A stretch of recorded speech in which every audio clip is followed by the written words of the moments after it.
الرجيم. بسم الله الرحمن الرحيم.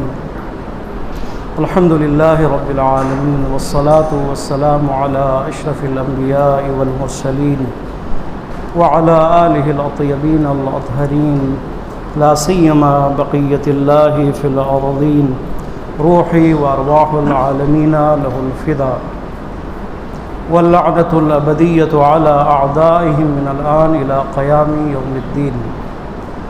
أما بعد فقد قال الله تبارك وتعالى في كتابه المجيد وفرقانه الحميد وقوله الحق. أعوذ بالله من الشيطان الرجيم. بسم الله الرحمن الرحيم. وما علمناه الشعر وما ينبغي له إن هو إلا ذكر وقرآن مبين لينذر من كان حيا ويحق القول على الكافرين. الحمدللہ خداوند متعال کا لاکھ لاکھ شکر. ایک دفعہ پھر اللہ نے توفیق عطا کی، لطف و کرم کیا. آپ بھی یہاں پہ موجود اور میں حقیر بھی یہاں پہ موجود. انشاءاللہ خدا کی کتاب، ہدایت کی کتاب کے متعلق انشاءاللہ خداوند متعال کی طرف سے بھیجے گئے پیغام کے حوالے سے گفتگو ہوگی انشاءاللہ. ہماری بحث سورہ یاسین میں ہے اور سورہ یاسین میں الحمدللہ 69 اور 17ویں آیت تک ہم پہنچے ہیں. یہ آیت بہت ہی اہم اخلاقی حوالے سے، فکری حوالے سے، عقیدتی حوالے سے اور تربیتی حوالے سے بہت ہی اہم آیت ہے دونوں. اس سے پہلے جو آیتیں جس کے بارے میں گفتگو کا شرف حاصل ہوا قیامت کے متعلق تھی، غالباً معاد کے بارے میں، قیامت کے مناظر کے بارے میں، قیامت کے دن ہونے والے واقعات کے بارے میں، اور قیامت کے دن مجرموں اور گناہوں کے ساتھ جو سلوک ہے اس کے بارے میں، اور بہشتیوں کے لیے جو نعمتیں خداوند متعال نے مہیا کی ہیں اس کے بارے میں، اور اس کے علاوہ باقی بہت سے اہم نکات جو بیان ہوئے. دوبارہ جو گفتگو پلٹی ہے وہ ہے رسالت کی طرف، رسول اللہ کی شخصیت کی طرف. رسالت موضوع اور رسالت میں رسول اللہ صلی اللہ علیہ وآلہ وسلم کی شخصیت اور آپ کی شخصیت کے حوالے سے آپ پر جو بہتان باندھا گیا، جو الزام آپ پر لگایا گیا، اس الزام اور بہتان یا تہمت کہیں اس کا جواب دیا جا رہا ہے. سورہ یاسین جیسا کہ آپ کو پتہ ہے مکی سورہ ہے. یہ سورہ مکے میں نازل ہوا ہے اور مکے کے حالات، خاص طور پر ابتدائی حالات، وہ حالات تھے کہ جب اس عظیم رہبر، اس عظیم نبی کی شخصیت کو پائمال کیا جا رہا تھا. ظاہر ہے جاہلیت کا دور ہے، کفار کثیر تعداد میں ہے، 99% سے زیادہ کفار وہاں موجود ہیں. ایک تبلیغ شروع ہوئی ہے خدا کی طرف سے اور نبی کے عنوان سے رسول اللہ مبعوث ہوئے ہیں اور اللہ کا پیغام لے کر آئے ہیں، اور کفار احساس خطر کر رہے ہیں. ایک جب نبی آئے، مبعوث ہو، جو خداوند متعال ایسے معاشرے میں جہاں پر پورے کفار ہو اور 600-500 سال کا عرصہ ہو، جاہلیت کا بھی دور ہو، اولو العزم پیغمبر نہ آیا ہو، اور لوگ اپنے عادتوں میں مصروف ہوں، اپنے آبائی اجداد کے اس دین پر مصروف ہوں، رسم و رواج کے جو ان کے اپنا اختراع ہے ان میں محو اور مصروف ہوں، تو آپ بتائیں وہ معاشرہ کس طرف جائے گا. اور ایسے معاشرے میں رسول اللہ جیسی ہستی کی مبعوث کی بعثت ہو جائے، وہاں پہ ظاہراً انہوں نے آپ کی شخصیت کو مجروح کرنے کی کوشش کی کہ سب سے پہلے اس شخصیت کو مجروح کیا جائے، آپ کی پرسنالٹی کو مجروح کیا جائے، اس کے گراف کو گرا دیا جائے، تاکہ آپ نے جو پیغام دینا ہے اسلام کا اس کا گراف نیچے آ جائے، لوگ دور ہو جائیں آپ سے. یہ ہمیشہ ہوتا رہا ہے، ہر نبی کے زمانے میں یہ ہوتا رہا ہے اور آج کے زمانے میں بھی یہ ہوتا ہے. ٹھیک ہے، جو بڑی شخصیتیں ہیں، بڑے علماء ہیں، مراجع عظام ہیں، ان کے خلاف وہ علماء کے جو واقعاً دینی کام کر رہے ہیں، خدمات انجام دے رہے ہیں، فکری کام کر رہے ہیں اور باقاعدہ ایک پلاننگ کے تحت، ایک سسٹم کے تحت کام کرنا چاہتے ہیں، ان کے خلاف زیادہ پروپیگنڈا مشرینی جو ہے وہ کام کرتی ہے تاکہ ان کے اس شخصیت کو گرا دیا جائے، تاکہ وہ کام نہ کر سکیں، مایوس ہو جائیں. رسول اللہ صلی اللہ علیہ وآلہ وسلم کے لیے بھی بہت سے بہتان باندھے گئے، الزامات لگائے گئے، تہمتیں باندھی گئی شاعر ہونے کا۔ ان میں سے کیا ہے؟ شاعر ہونے کا، کہ آپ شاعر ہیں۔ البتہ شاعر حضرات جو ہے وہ پریشان نہ ہوں، اس کے بارے میں تھوڑی گفتگو ہوگی۔ اس سے پہلے بہت سے بہتانات باندھے گئے، آپ جادوگر ہیں، آپ ساحر ہیں۔ کیوں کہا ساحر ہیں؟ اس لیے کہ آپ کی گفتگو قرآن کے جو گفتگو کا موضوع تھا، اور آپ مبین تھے، تبیین کرنے والے تھے، جیسے قرآن کو وما ينطق عن الهوى ان هو الا وحی یوحی، رسول خدا وحی کے بغیر تو گفتگو نہیں کرتے، لہذا آپ کی گفتگو کی جو بنیاد ہے وہ وحی الہی ہے اور قرآن ہے، اور قرآن میں اتنی جاذبیت ہے، اور رسول اللہ کی گفتگو میں اتنی جاذبیت ہے، آپ کی زبان میں اتنی جاذبیت ہے، آپ کے بیان میں اتنی جاذبیت ہے کہ لوگ کھنچتے آ رہے تھے، کھنچتے چلے آ رہے تھے۔ انہوں نے کیا، اس راستے کو، اس سپیڈ کو کم کرنے کے لیے، اس راستے کو روکنے کے لیے کیا کہا، خود رسول اللہ پر بلیم لگایا کہ یہ کون ہے؟ یہ جادوگر ہیں۔ یہ جو لوگ کھنچتے آ رہے ہیں نا، جذب ہو رہے ہیں، اس وجہ سے کہ آپ کے اندر ایک جادو ہے، آپ جادو چلاتے ہیں، جادو سے کام لیتے ہیں، اس لیے لوگ جذب ہو رہے ہیں۔ لیکن قرآن کی حقانیت، قرآن کی جذابیت اتنی ہے، پھر بھی لوگ دڑ دڑ آتے تھے، سنتے تھے، راتوں رات سنتے تھے، کان لگا کے سنتے تھے، کان لگا کے سنتے تھے، اتنی جاذبیت تھی۔ آج یہ جاذبیت ہمارے ہے یا نہیں ہے؟ قرآن وہی قرآن ہے، کتاب وہی کتاب ہے، تعلیمات وہی تعلیمات، پیغام وہی پیغام ہے۔ آیا آج یہ جذابیت ہے کہ ہم اس کی طرف کھنچ کے آ رہے ہیں یا نہیں آ رہے؟ ممکن ہے ہم جیسوں کا قصور ہو کہ ہم نے وہ حق ادا نہ کیا ہو، یقیناً حق ادا نہیں کیا۔ علماء نے وہ حق جو قرآن کے حوالے سے ادا کرنا چاہیے تھا وہ نہیں کیا، لیکن جو کر رہے ہیں بڑے بڑا علماء، جو کر رہے ہیں، ایران میں کر رہے ہیں، ایران میں بھی اگر آپ دیکھیں ایسے ماحول میں، آیت اللہ قراتی ہمارے استاد، ان کے ہمیشہ بہت بڑے مفسر 50-60 سال سے قرآنی تعلیماتی حوالے سے، تبلیغ حوالے سے، بہت انقلاب سے پہلے، یعنی انقلاب کے لیے جو راہ ہمارے، ان میں آپ کا بہت کردار ہے۔ ایجنسیوں کے روکنے کے باوجود، جیل میں جانے کے باوجود آپ نے اس سلسلے کو جاری رکھا، کمرے میں، بند کمروں میں، تہ خانوں میں، ابھی تک الحمدللہ ایران کی میڈیا پر بہت بڑی شخصیت کے عنوان سے آپ کو پہچانا جاتا ہے، آیت اللہ قراتی۔ ان کی بھی سب سے بڑی شکایت ایران میں، بلکہ ایران میں حوزہ علمیہ میں یہ ہے کہ قرآن سے دور ہے حوزہ علمیہ۔ حوزہ علمیہ کی بات ہو رہی ہے، قوم کا حوزہ، مشہد کا حوزہ، نجف کا حوزہ، فقہ ہے، اصول ہے، فلسفہ ہے، احکام ہے، سب کچھ ہے، لیکن قرآن نہیں ہے۔ قرآن کی طرف توجہ نہیں ہے کہ جو مبنا ہے، یعنی قرآن سے مراد یہ نہیں کہ ان کو قرآن کا پتہ نہیں ہے نا، قرآن کے بیس پہ تو وہ مرجع بنا، وہ تو الگ، لیکن معاشرے میں لوگوں کو سدھارنے کے لیے مسجدوں میں آیا قرآن کو اہمیت دی جاتی ہے، نہیں دی جاتی؟ قرآن کے ذریعے تبلیغ کی جاتی ہے، نہیں کی جاتی؟ لوگوں کو قرآن کی طرف جذب کیا جا رہا ہے یا نہیں کیا جا رہا؟ قرآن میں وہ پوٹینشیل موجود ہے، قرآن میں وہ جاذبیت موجود ہے، جس طرح اس زمانے میں یہ جاذبیت تھی، آج بھی وہ جاذبیت ہے، لیکن کیا ہے، صرف اس کی طرف توجہ دی جائے اور لوگوں کی توجہ دلائی جائے تاکہ جذب ہو۔ معاشرہ اگر قرآنی ہو تو معاشرے میں امن قائم ہوگا، معاشرہ اگر قرآنی ہو، معاشرے سے جو حساسیت ہے، بیجا حساسیت، وہ دور ہو جائے گی۔ معاشرہ اگر قرآنی ہو تو اختلافات جو بیجا ہے وہ دور ہو جائیں گے خود بخود۔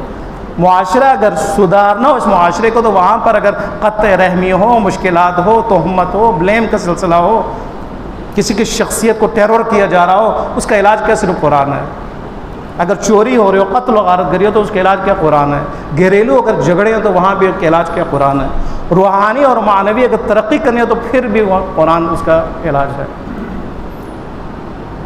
علاج ہے اس کا۔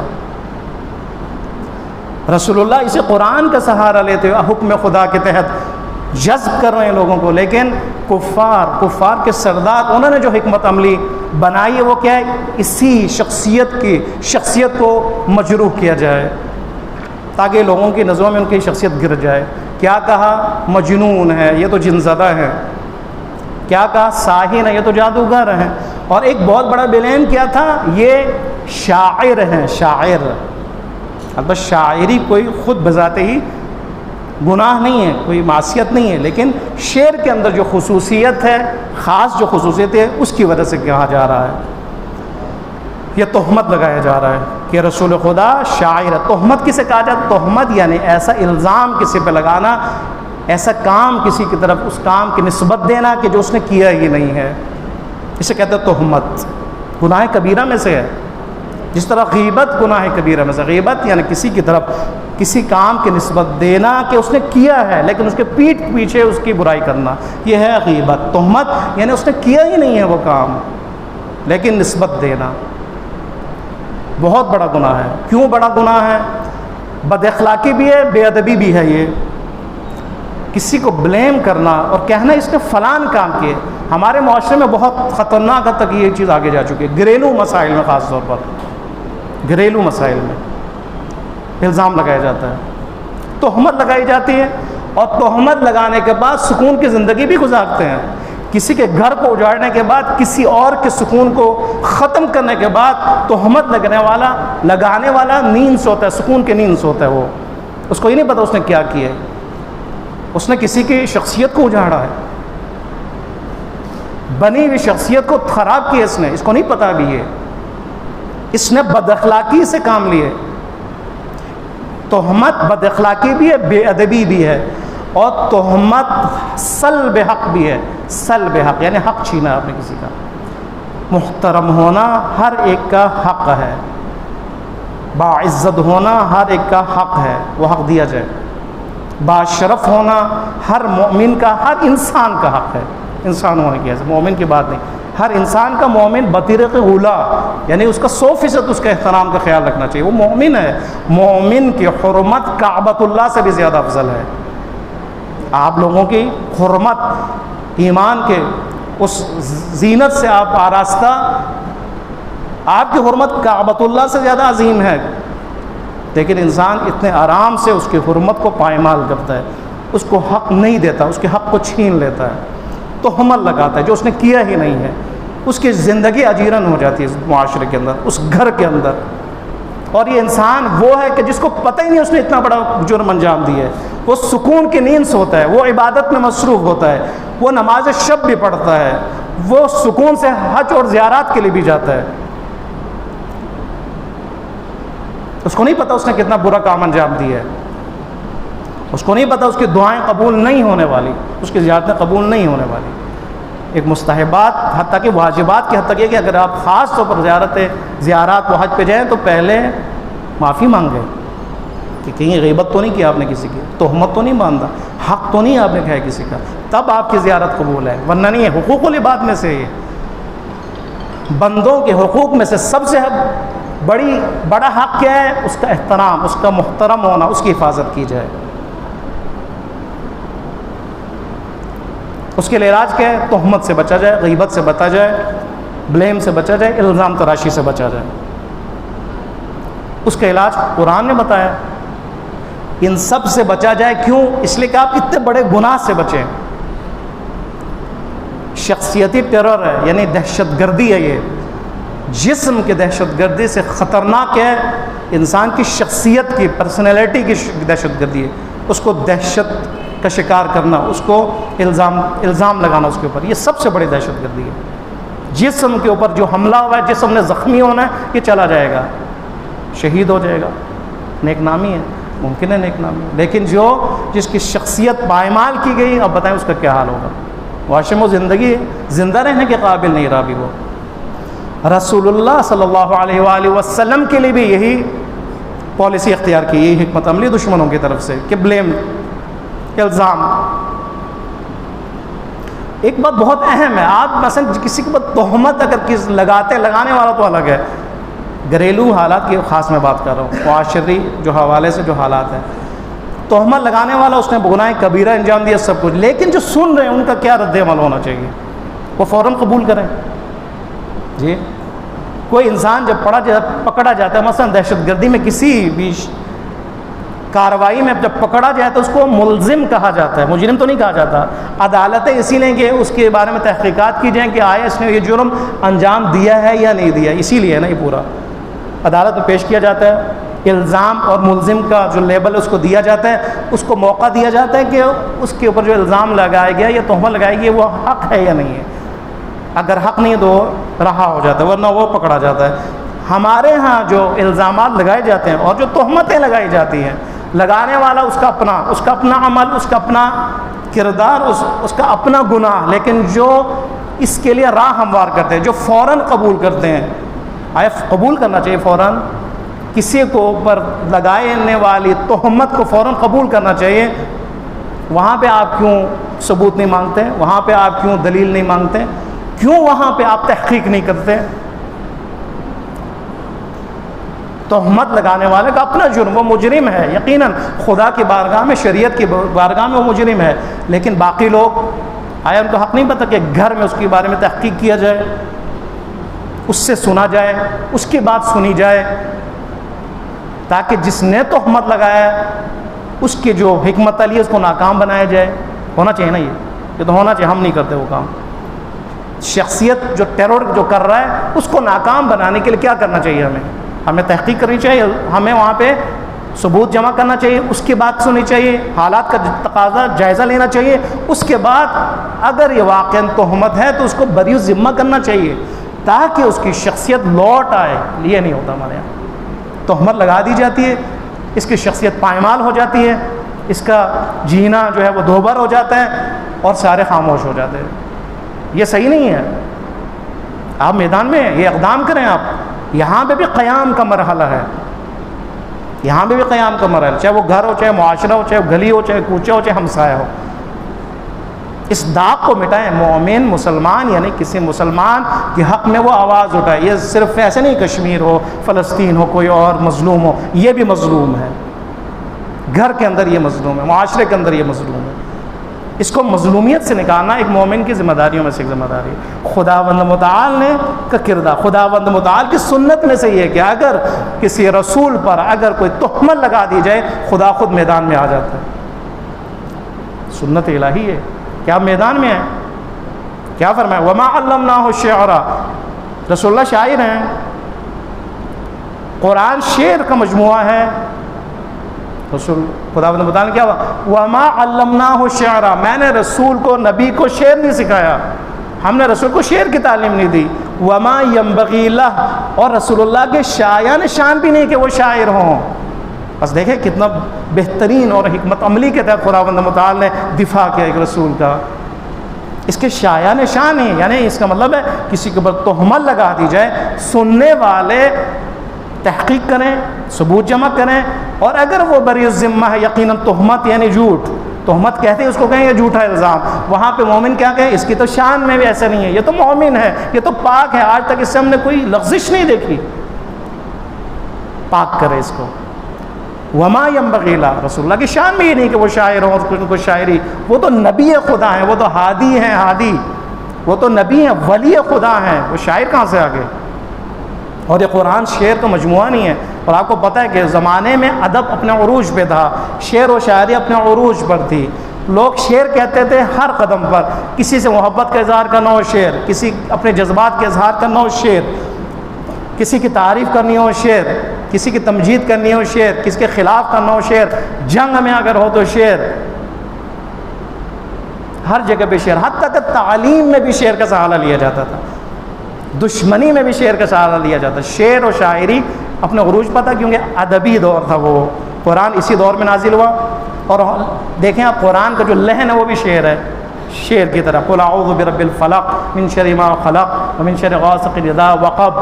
اب دیکھیں اکثر آپ دیکھیں وہاں پہ لحن شعر والا ہے، لیکن قرآن نثر ہے، شعر نہیں ہے، ہدایت کی کتاب ہے.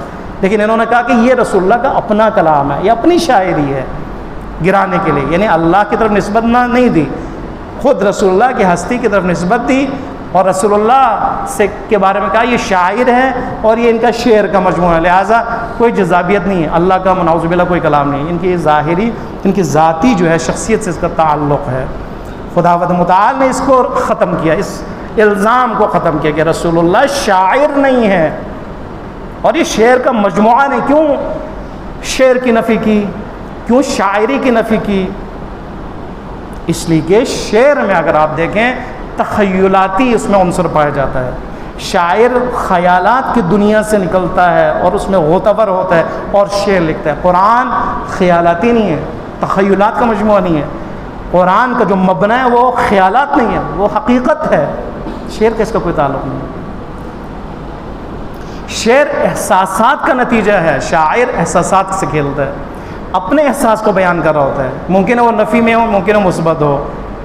آپ بتائیں قرآن احساسات کا مجموعہ ہے، احساسات کا نتیجہ ہے۔ ہاں قرآن احساسات کو منظم کرتا ہے، احساسات کو رخ دیتا ہے، جہت دیتا ہے۔ قرآن خیالات کو جہت دیتا ہے کہ خیالات مثبت ہوں، منفی نہ ہو، لیکن آیا بنیاد کے خیالات نہیں ہیں، احساسات نہیں ہیں۔ تیسری منفی چیز شعر میں خاص طور پر عام طور پر کہہ رہے ہیں، شعر میں مبالغہ آرائی ہوتی ہے، غلو پائے جاتا ہے، حد سے زیادہ کسی کو اوپر۔ لیلا مجنون کے بارے میں آپ دیکھیں، باقیوں میں دیکھیں، عشق و عاشقی میں آپ دیکھیں، کسی کے نفرت کے حوالے سے دیکھیں، کسی کے محبت میں آپ دیکھیں، حد سے زیادہ شعر میں بڑھا دیا جاتا ہے کسی کی شخصیت کو۔ آیا قرآن ایسے ہے؟ مبالغہ آرائی ہے، اس میں غلو پائے جاتا ہے، نعوذ باللہ نہیں۔ قرآن میں حقیقت ہے، جو کچھ خدا نے بہشت کے بارے میں کہا حقیقت ہے، اس میں غلو نہیں ہے، حد سے زیادہ نہیں کہا گیا کہ یہ اوور جو ہے نا خدا نے کہہ دیا کہ اس میں اس کا کوئی تعلق نہ ہو، زیادہ کہہ دیا۔ غلو یعنی زیادہ کہہ دیا کہ جو نہ ہو۔ قرآن میں جو کہا گیا وہ کیا ہے؟ حقیقت ہے اور حق ہے۔ اس لیے پروردگار عالم نے آ کر اس بہتان اور تہمت کے خلاف بولا اور رسول اللہ کی شخصیت کا دفاع کیا کہ آپ شاعر نہیں ہیں، قرآن شاعری کی کتاب بھی نہیں ہے، بس کیا ہے؟ آگے خود بتا دیا، ان ہوا الا ذکر و قرآن مبین۔ قرآن ذکر ہے، قرآن ذکر یعنی یاد، ذاکر یعنی یاد کرنے والا، ذاکر اللہ یعنی جو اللہ کو یاد کرتا ہے، ذکر یعنی یاد۔ نصیحت کو اگر کہا جاتا ہے اس لیے کہا جاتا ہے نصیحت میں یاد دلایا جاتا ہے، ٹھیک ہے؟ اگر والدین اپنے بچے کو نصیحت کرتا ہے تو یہ اس کو یاد دلایا جاتا ہے، انسان تو پڑھ رہا ہے، تو طالب علم ہے، تیرا امتحان قریب ہے، تو بندے خدا بن، یاد دلاتا ہے، یاد۔ پس ذکر یعنی یاد، ذاکر یعنی یاد کرنے والا۔ انا نحن نزلنا الذکر وانا لہ لحافظون، ہم نے اس قرآن کو ذکر کے طور پر نازل کیا ہے۔ یہ قرآن ذکر ہے، یاد ہے، اس قرآن میں یادیں ہیں، اس قرآن میں نصیحتیں ہیں، شاعری نہیں ہے، ذکر ہے، قرآن مبین ہے۔ قرآن یعنی قرآن کے مختلف معنی ہیں، بہت زیادہ پڑھے جانے والی کتاب۔ قرآن یعنی مجموعہ، کسی کتاب کا مجموعہ جس میں بہت سی صورتیں اور آیتیں جمع ہوئی ہو، آپ کوئی بھی معنی کر سکتے ہیں۔ قرآن مبین ہے اور ذکر ہے، یاد ہے اس قرآن میں، شعر نہیں ہے، یاد ہے اور حقیقی ہے۔ وہ اللہ کی یاد، بسم اللہ الرحمن الرحیم، کیا ہے؟ یاد ہے خدا ہے۔ ہر کام سے پہلے بسم اللہ یعنی یاد ہے خدا، وہ یاد ہے خدا ہے، خدا کی رحمت کی یاد، خدا کی رحیمیت کی یاد، خدا کے احسانات کی یاد قرآن میں، خدا کے نعمتوں کی یاد اس قرآن میں، خدا کے اولیاء کی یاد اس قرآن میں، موسیٰ ہو، عیسیٰ ہو، ابراہیم ہو، اتنی بڑی شخصیتوں کی یاد، بار بار وہ بھی اولیاء کے مقابلے میں جو دشمن ہیں ان کے کردار کی یاد، ان کے سلوک کی یاد، ان کے لیے جو خداوند متعال نے اچھوں کے لیے جو بہشت قرار دیا، بہشت کی یاد، اور کفار کے لیے جہنم کی یاد، طاغوتیوں کی طاغوتیت کی یاد، یہ سارا کیا ہے؟ ذکر ہے۔ قرآن یعنی یاد۔ جو انسان قرآن کی طرف آئے یعنی گویا خدا اس قاری کو کچھ یاد دلانا چاہ رہا ہے، کچھ نصیحت فرمانا چاہ رہا ہے، تاکہ وہ تبدیل ہو، تاکہ وہ منقلب ہو، تاکہ اس کا دل نورانی ہو، تاکہ اس کے عقل کی پرورش ہو۔ صرف قرات کے لیے تھوڑی ہے قرآن، صرف پڑھنے کے لیے تھوڑی ہے، مردوں کو بخشنے کے لیے تھوڑا ہے۔ قرآن یاد ہے۔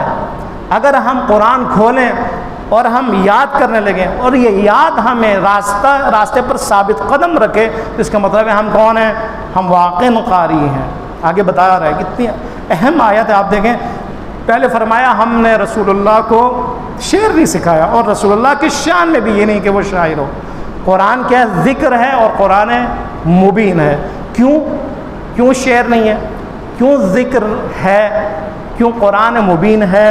لِيُنذِرَ مَنْ كَانَ حَيًّا، وجہ بھی بتا رہا ہوگا۔ دیکھیں دو آیتیں، اسی دو آیتوں میں اگر آپ توجہ کریں، اسی دو آیتوں میں اگر آپ تفکر کریں تو آپ اور میری زندگی چینج ہو جائے گی۔ قرآن ذکر کیوں ہے؟ تاکہ یہ رسول ڈرائیں اس قرآن کے ذریعے اس شخص کو جو حی ہے، زندہ ہے، جو زندہ ہے. مردے کو قرآن جو ہے وہ نہیں ڈرا سکتا. پہلے اس کے بارے میں بات ہوئی ہے. انما تنذر من اتبع الذکر وخشی الرحمن بالغیب میں ہم یہ بات ہو چکی ہے کہ قرآن صرف ڈراتا ہے اس شخص کو کہ جو پیروی ذکر کرے، پیروی قرآن کرے، اور جس کے دل تیار ہو خدا کے لیے قرآن اس کو ڈرا سکتا ہے، رسول اللہ اس کو ڈرا سکتے ہیں. یہاں پہ کیا فرمایا؟ لِيُنذِرَ مَنْ كَانَ حَيًّا. اس پہ غور کرنا چاہیے ہمیں کہ یہ حی کون ہے. ایک زندہ انسان کو رسول اللہ اور یہ قرآن ڈرا سکتے ہیں. خوب زندہ تو ہر انسان ہے، اس کا جسم تو ہے، اس کی سانسیں تو جاری ہیں. یہاں پہ زندگی سے کیا مراد ہے؟ کہ یہ قرآن جو ذکر ہے یہ اس لیے ذکر ہے کہ رسول اللہ ڈرائے اس شخص کو کہ جو حی ہے، زندہ ہے. تو یہ تو زندہ ہے، ہر انسان زندہ ہے. تو یہاں پہ زندگی سے مراد کچھ اور ہے. ہمارے پاس 3-4 زندگی کی قسمیں. ایک زندگی نباتاتی ہے، نباتاتی صرف بڑھنا، یہ بھی ایک زندگی ہے. یحیی الارض بعد موتها. ہم نے زمین کو، اللہ نے زمین کو زندہ کیا اس کے مرنے کے بعد. زمین مرتی بھی ہے اور زمین زندہ بھی ہوتی ہے. پس نباتاتی دنیا میں موت و حیات ہے. ایک ہے جسمانی موت، جو انسان مرتا ہے اور ہر انسان، ہر ذی روح جو مرتا ہے اور وہ زندہ ہوگا. ایک اجتماعی زندگی ہے اور موت ہے. اجتماعی زندگی، اجتماعی یعنی سوشل زندگی، اور سوشل طریقے سے موت، سماجی موت، سماجی زندگی. یہ بہت اہم ہے. اس کے لیے قرآن نے کیا کہا؟ لکم فی القصاص حیات. تمہارے لیے قصاص میں زندگی ہے. معاشرتی موت اس وقت ہے کہ جب جزا و سزا کا سسٹم ختم ہو جائے. معاشرہ اس وقت موت کا شکار ہوتا ہے کہ جب سزا کا سسٹم ختم ہو جائے. آج پاکستان کی طرف آپ دیکھیں، پاکستان میں کیا حالات ہیں. وہ لوگ کہ جو ظلم کرتے ہیں آیا ان کو سزا ملتی ہے؟ وہ لوگ جو ریپ کرتے ہیں ان کو سزا ملتی ہے؟ نہیں ملتی. معاشرتی موت ہے یہ، سماجی موت ہے یہ. ایک انسان جب آتا ہے عورت کے حوالے سے بات کرتا ہے کہ اگر عورت لباس کم پہنے یا نیم برہنہ حالت میں ہو تو اس کا اثر جوانوں پہ پڑتا ہے، تو معاشرے میں کیا رد عمل کا اظہار ہوتا ہے. اس کا مطلب ہے معاشرہ زندہ ہے یا مردہ ہے. اور اس کے بعد جو رد عمل ہونی چاہیے وہ رد عمل نہیں دکھتا معاشرے کے اندر. علماء خاموش ہوتے ہیں. میڈیا پر صرف یہ چرچا ہوتا ہے کہ اس نے یہ بات کیوں کی، یہ منفی بات تھی. اور جو لبرل ذہن والے لوگ ہیں وہ آتے ہیں میدان میں، لیکن جو اسلامی اور نظریاتی لوگ ہیں ان کو میدان میں آنا چاہیے نہیں آنا چاہیے. لیکن آپ دیکھتے ہیں کتنے لوگ ہیں جو میدان میں ہیں. یہ تو دفاع اسلام کا وقت ہے نا. یہ آپ کے مذہب پہ حملہ آور ہو رہے ہیں یہ لوگ ایک بہانے سے. اور اس کے پیچھے مغربی میڈیا ہے، ان کا ہاتھ ہے، استکباری طاقتوں کا ہاتھ ہے اس کے بیک پہ. اس موقع پر ایک دیندار شخص، ایک دین محور شخص، قرآنی شخص، نماز خوان، اس کو میدان میں آنا چاہیے. علماء کی بات نہیں، علماء کو تو آنا چاہیے. ایک مومن کو بھی میدان میں آنا چاہیے. اس کو سوشل میڈیا پہ آنا چاہیے، بولنا چاہیے اپنے گھر میں، اپنے معاشرے میں، اپنے گلی میں بولنا چاہیے. اس کو دفاع کرنا چاہیے. دفاع حق ہے. یہ دفاع حق حکم خدا ہے. حجاب حکم خدا ہے. اور وہ لوگ کہ جنہوں نے اسی کو بہانہ بنا کر پائمال کیے دین کو اور کوشش کی کہ دین کے اس احترام کو پائمال کیا جائے، آیا وہ مجرم ہے یا نہیں؟ ان کو سزا ملنی چاہیے نہیں ملنی چاہیے؟ ہے کوئی جو سزا دینے والا ہے کوئی جو زیادتی کرنے والے ان کو سزا دینے والا ہے؟ کوئی بھی نہیں ہے. جو کرتے ہیں وہ ذہن میں یہ رکھتے ہیں، یعنی وہ بالکل مطمئن ہے کہ ہم رہا ہو جائیں گے. پیسے دیں گے، کچھ بھی ہو، سفارش ہو، پیچھے میڈیا ہو، غرب ہو، شرق ہو، سارے سفارش کریں گے. حقوق بشر کی تنظیمیں آئیں گی، حقوق نسواں، نام نہاد حقوق نسواں، ان کا دفاع کرنے والے میدان میں آئیں گے. مجھے جو ہے نا رہائی مل جائے گی. قرآن فرما رہے ہیں معاشرتی زندگی کی علامت ہے کہ اس معاشرے میں لوگ مومن آئیں اور دفاع کریں، حق کے لیے دفاع کریں. ایک زندگی فکری زندگی ہے، عقلی زندگی ہے، قلبی زندگی ہے. یہاں پہ یہ بات ہو رہی ہے انسان کی فکری زندگی، عقلی زندگی اور قلبی زندگی. یا ایھا الذین آمنوا استجیبوا للہ وللرسول اذا دعاکم. اے ایمان والو، اے ایمان والو، کافروں سے نہیں، اے ایمان والو، جب خدا اور رسول بلائیں تمہیں دین کی طرف، قرآن کی طرف، حجاب کی طرف، اقدار اسلامی کی طرف استجابت کرو، لبیک کہو، لبیک کہو۔ جب بھی خدا اور اس کے رسول ایسی چیز کی طرف تمہیں بلائیں، لما یحییکم، جو چیز تمہیں زندہ کرے گی، استجابت کرو۔ وہ چیز، وہ اقدار، وہ حکم جو تمہیں زندہ کرے گی۔ خطاب کس سے ہے؟ ایمان والوں سے۔ آئے ایمان والے زندہ نہیں ہیں فکری لحاظ سے؟ ایمان رکھنے، کفار کی بات نہیں ہو رہی، فاسقوں کی بات نہیں ہو رہی، جابروں کی بات نہیں ہو رہی، ایمان والوں۔ اے ایمان والوں، جب بھی اللہ اور اس کا رسول بلائیں ایسی چیز کی طرف جو چیز تمہیں زندہ کرے گی، استجابت کرو، لبیک کہو۔ اس کا مطلب ہے زندگی فکری، زندگی عقلی، قلبی ہمیشہ کے لیے ہے۔ انسان مر جاتا ہے لیکن اس کی فکر زندہ ہے، انسان مر جاتا ہے اس کا ذہن ہمیشہ زندہ ہوتا ہے، انسان مر جاتا ہے لیکن اس کا شعور ہمیشہ زندہ ہوتا ہے، مرتا ہے پھر بھی زندہ ہوتا ہے۔ اور قرآن مجید نے اس شخص کو کہ جو فکری لحاظ سے الہی تھا وہ مر گیا، فکری لحاظ سے وہ دینی اور قرآنی تھا وہ مر گیا، اس کو بھی زندہ کہا ہے، یہ پھر بھی زندہ ہے۔ لیکن وہ شخص کے جو کفر اور فسق میں مبتلا ہے، اس کا جسم چلتا ہے، پھرتا ہے، وہ دیکھتا ہے، پھر بھی وہ مرتا ہے۔ دیکھیں زندگی اور موت کا معیار، یعنی فکری اور الہی زندگی کا معیار کیا ہے دین میں، قرآن میں؟ یہ کہ آپ کا فکر زندہ ہے یا نہیں، آپ کا فکر چالو ہے یا نہیں، آپ کا فکر متحرک نہیں ہے یا نہیں ہے، آپ میں سوچنے کی صلاحیت ہے یا نہیں ہے، آپ میں پرکھنے کی صلاحیت ہے نہیں ہے، حق اور باطل کو جانچنے کی اور پرکھنے کی آپ میں صلاحیت ہے یا نہیں، مجھ میں صلاحیت ہے یا نہیں ہے، اور پھر حق کی طرف جانے کا فیصلہ آپ کر سکتے یا نہیں کر سکتے۔ اپنے دل کو اگر آپ نورانی بنا سکتے ہیں، اپنے درک کو آپ بڑھا سکتے ہیں، عقل کی پرورش کر سکتے ہیں، تو آپ ایمان والے بھی ہیں اور ترقی کی راہ پہ بھی گامزن ہیں۔ یعنی اے ایمان والو، تمہاری ترقی جاری رہنی چاہیے، تمہاری یہ فکری زندگی جاری رہنی چاہیے، اس میں جمود نہیں آنا چاہیے۔ تمہاری جسمانی زندگی ختم ہونے والی اٹل ہے، لیکن تمہاری فکری زندگی نے ہمیشہ رہنا ہے۔ تمہارے عقل نے ہمیشہ تمہارے کام آنا ہے۔ یہ جسم ختم ہو رہا ہے لیکن تمہاری جو زندگی الہی ہے اور جو معنوی ہے، جو روحانی زندگی ہے، وہ ہمیشہ کے لیے، زندگی ہمیشہ کے لیے۔ کون مرتا؟ نہیں مرے گا۔ مومن ہو اس کے لیے موت ہے ہی نہیں ہے۔ عالم برزخ میں لیے اس کی زندگی ہے، دنیا میں اس کے لیے زندگی ہے، روز قیامت میں بہشت میں اس کی زندگی ہے۔ خوب زندگی ہے ہمیشہ کے لیے، مرنا ہی نہیں ہے، مومن ہے مرنا ہی نہیں ہے، اس کے لیے موت ہے ہی نہیں ہے۔ لیکن اس کے لیے شرط ہے۔ شرط کیا ہے؟ کہ وہ استجابت کرے، لبیک کہتے ہوئے نظر آئے۔ دنیا کی زندگی میں استجابت اللہ، استجابہ نہیں ہے لبیک کہنا، قبول کرنا، اللہ کے حکم کو قبول کرنا، رسول اللہ کے حکم کو قبول اگر انسان کرے، اپنے آپ کو اتنی ترقی دے، اس حد تک پہنچا دے کہ وہ ہمیشہ لبیک کہتا ہوا نظر آئے۔ استجیبوا للہ، یہ جو اذان کہا گیا ہے، اور اس اذان کو سن کر آپ میدان میں آئیں اور مسجد میں آئیں، یہی استجیبوا ہے۔ اذان یعنی استجابت ہے، اللہ اور رسول ہے، اللہ اکبر کیا ہے؟ اعلان ہے، بلا رہا ہے، لما دعاکم ہے، تمہیں دعوت دے رہا خدا، اور آپ الحمدللہ گھر چھوڑ کے، مارکیٹ چھوڑ کے، دکان چھوڑ کے، بال بچے چھوڑ کے، مصروفیات چھوڑ کے آپ جو تشریف لائیں اور اس مسجد میں تشریف فرمائے کہ یہی مصداق ہے، یہی مصداق ہے استجابت کا۔ لیکن یہاں پر آپ کی یہی تربیت ہو رہی ہے۔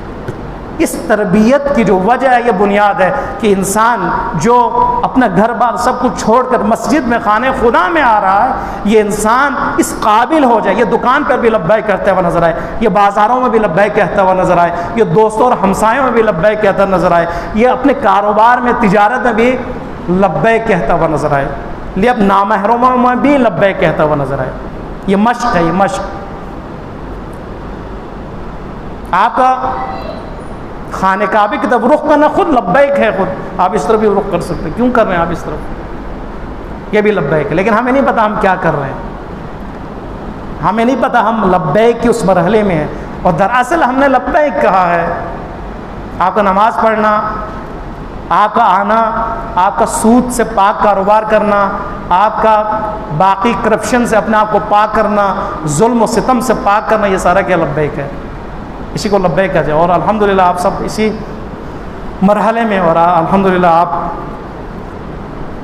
کو مبارکبادی دینی چاہیے کہ خداوند متعال ہمیں اتنی بڑی توفیق عطا کی ہے، لبیک کہنے کی توفیق۔ اور اس لبیک کا جو بنیاد ہے وہ قرآن ہے۔ اگر ہم قرآن اور اس ذکر سے مانوس ہیں اور اس کے ساتھ متصل ہیں تو یقیناً استجیبوا للہ وللرسول ممکن ہے۔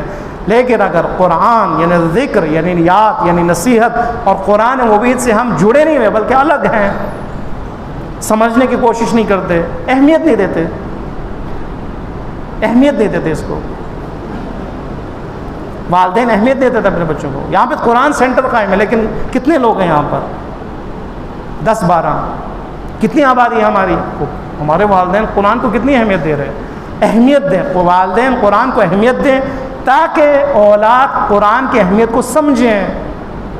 والدین اقدام کریں تاکہ وہ سمجھے اہمیت کو، اور جو قرآن کی اہمیت کو سمجھے اور قرآن کی شاگردی اختیار کرے اور اپنے فہم کو اپنے در کو بڑھاتے ہوئے اپنے قلب کو نورانی کرے، انشاءاللہ یہی شخص ہے کہ جو استجابت خدا بھی کرتا ہوا نظر آئے گا اور اللہ کے رسول کی بھی ندا پر لبیک کہتا ہوا نظر آئے گا انشاءاللہ۔ خداوند متعال ہم سب کو اس فہرست میں شامل ہونے کی توفیق عطا فرمائے۔